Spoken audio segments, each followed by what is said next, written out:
December 13, 2017 3:47 p.m. December 13, 2017 1:05 p.m. The WWE executive is ready to show a larger audience exactly what NXT is about in 1 hour, primetime special. When NXT was first introduced more than 7 years ago, it was a competition-based reality show to see who would become WWE's next breakout star. A lot has changed since then. More Charlotte Flair reflects on busy year. Being part of amazing tribute to the Troops event the past 5 years has seen some of the biggest names in WWE come through NXT, which has reshaped itself as a platform for emerging talent training at the WWE Performance Center in Orlando, FLA.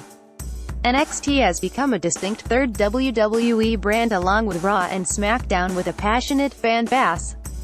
Despite its incredible growth that includes what have become must-see takeover events and the brand touring with live events throughout the US and also internationally, the only place to see the weekly NXT television show has been on the WWE Network. That's about to change as NXT will air Wednesday evening at 7 p.m. ET on the USA Network for the first time with a 1-hour special. It's part of a 4-night WWE week on the USA Network that included Raw on Monday, SmackDown on Tuesday, and the WWE 15th Annual Tribute to the Troops show on Thursday night. The driving force behind the brand is WWE Executive Vice President Paul "Triple H" Levesque, who is also the senior producer of NXT. Since 2012, he has been the driving force in reshaping the brand into a distinct WWE third brand alongside Raw and SmackDown.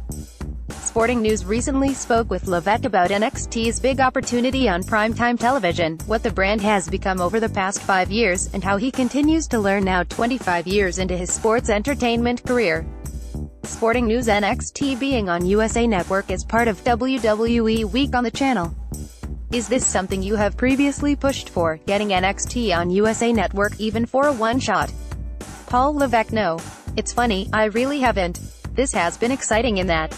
Break this down however you want and you can look at it and say holiday week or however you want. NBC Universal, USA Network, The No. One cable channel in America, is taking an hour of primetime television giving it to NXT, which is huge from where this has come the last 2-3 years, where NXT has come. And they called us for it.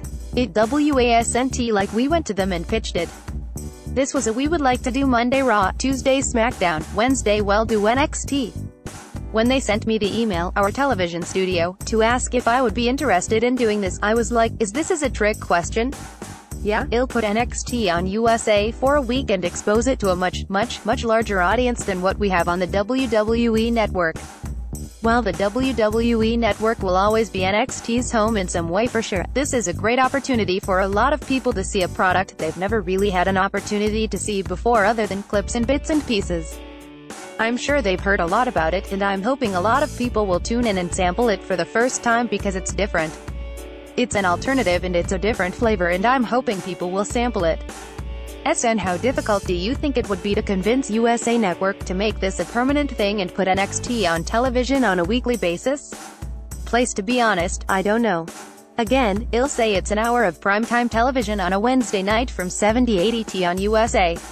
That is not cheap or easy to get real estate. That's primetime television on the No. One cable channel. It's a big deal and they came to us. I don't know if that's something an opportunity to them, I really don't know. I do know the opportunity that I have for sure right now, which is Wednesday night, and the show we put together and the show that will air is spectacular. You get to see the NXT champion Andrade Cien Almas competing. You're going to get to see Authors of Pain, one of the most dominant tag teams I've ever had in NXT, and you're going to get to see a main event will help determine a No. One contender for the NXT title. That's Aleister Black, who, if you've never seen him before, is probably different than anybody else than I've seen in a long time, and Adam Cole, and that should be a phenomenal match that I think is going to give people a flavor of what NXT is.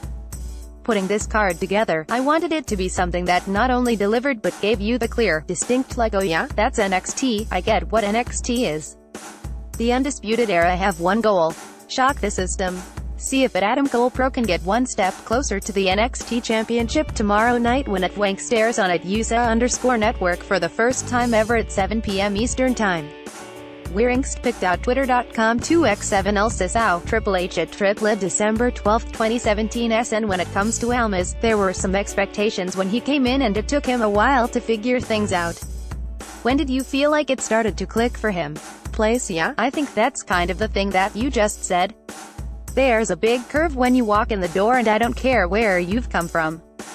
Everybody says it. I think a lot people walk in going, hey, it won't be that much.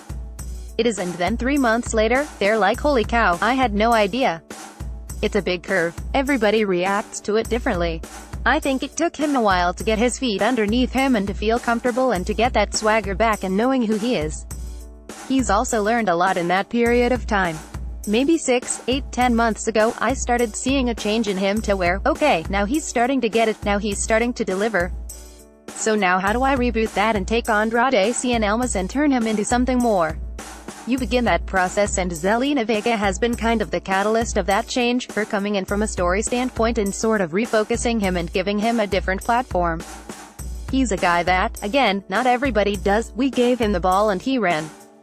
He's still running and he's doing a hell of a job running with it.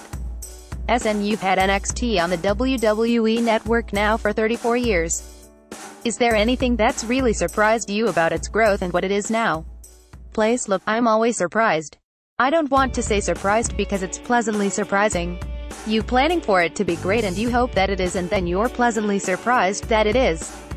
You want to put on the best product possible.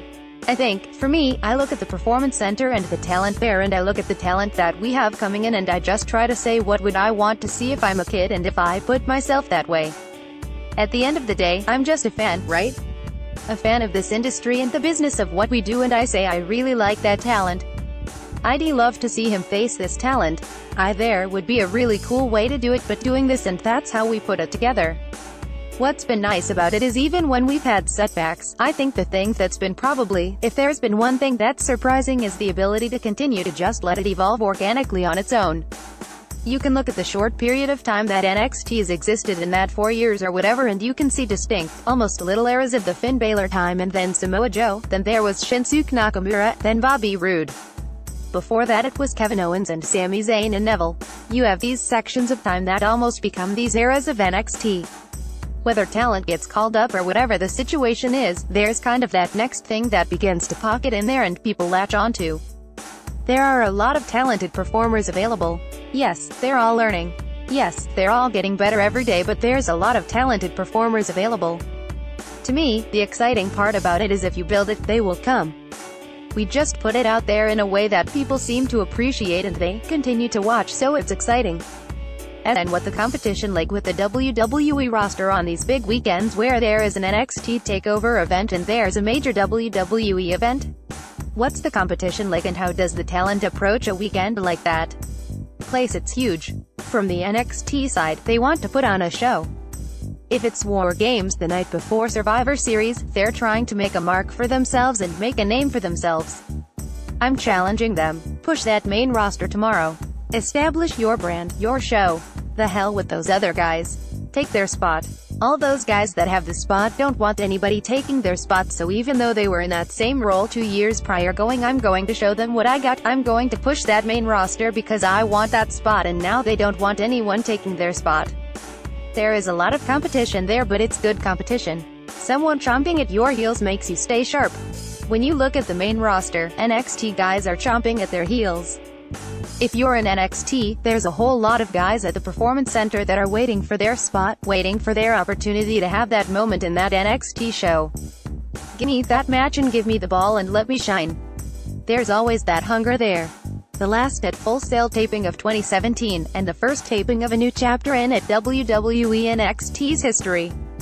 Wearingst at Andrade Cien at Zelina. Vigo picked out Twitter.com X, Triple H at Triple November 29, 2017 SN. With everything you've done with NXT over the past few years and all of the different talents you've worked with, has changed your perspective when it comes to the way you put a show together or even how you work in the ring? Place, absolutely. It's funny, I think you would probably have to think that way at anything. If you're a football player and then later you coach, you probably realize a lot of things that your coaches tried to get you to do that you couldn't comprehend as a player, and if you would have just known that, it would have been so much easier for you. You look at it differently. There's so many aspects of this. When you're a performer, you just kind of look at things unidimensionally. When you're responsible for all of it, the overall show, the continuing storyline, everything else, you look at it in a completely different manner. Looking at it that way changes your perspective on everything.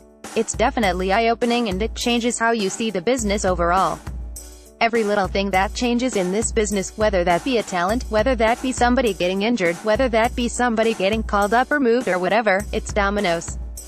One change changes everything. And you've obviously learned a lot of different things behind the scenes over the last 5-10 years. Is there anything in particular that you're looking at now that you want to learn or get more experience at? This industry, what we do, is fluid. It's constantly changing and I feel like you're never going to stop learning. The generation that watches right now is different than a generation that watched 5 years ago, 10 years ago, 15 years ago. It's totally different. So, you're constantly learning, you're constantly having to put your finger on the pulse of what works today. It's like music in a way, and it's the closest thing that I can relate what we do. When you make music, when it's really good, it stays classic forever. That song will stay classic forever.